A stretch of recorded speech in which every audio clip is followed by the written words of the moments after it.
थर्किएको ल अहिले चाहिँ हाम्रो यहाँ के गर्ने कार्यक्रम रे यो सिस्नु पकाउने कार्यक्रम भइरहेछ यो चाहिँ यसलाई चाहिँ पिठो भन्छ नि यो चाहिँ हामीले गाउँको पिठो यो चाहिँ हाम्रो अहिले सिस्नु पकाएको यो पानी अब हामी यो पानी यो पिठोमा मुस्छौँ पानी हालेर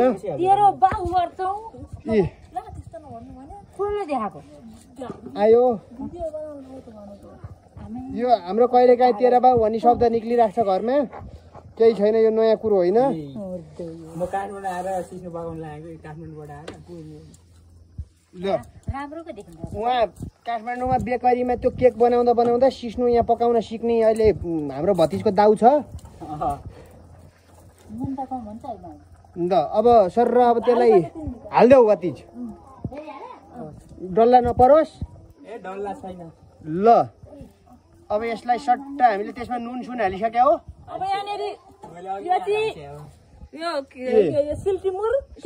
टिमुर र लसुन यो पिसेको हो यो पनि हामी त्यसमा हाल्छौँ ल हाल्यौँ अब त्यसपछि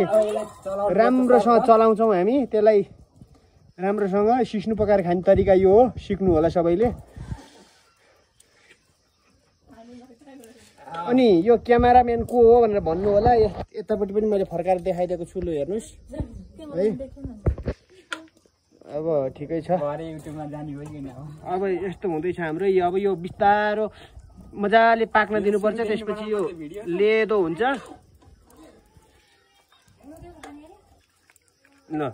अब हामी यसमा सायद अब हामी कोदाको ढेँडो पकाएर खान सक्ने सम्भावना ठुलो छ लोकल कोदाको अब अलिकति हात हालेर चाखा भतिज कस्तो छ भनेर टेस्ट लिनुपर्छ हाम्रो अब यो भिडियो अन्तिम हुनु लाग्यो त्यही भएर हामी टेस्ट लिने अनि यस्तो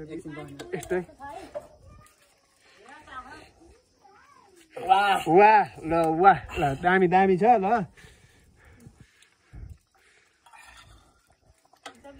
अब यो हाम्रो चाहिँ यो फेरि भित्र सिस्नु भित्र पकाउनु हुँदैन भन्ने प्रचलनले गर्दाखेरि यहाँ पुरा डाँडा काँडामा बाहिर ल्याएर यो घरभित्र पकाउन अलि अलाउड छैन त्यही भएर चाहिँ हामी सट्टा बाहिर पकाउने उसमा छौँ ल खत्म bye bye tata good bye गया।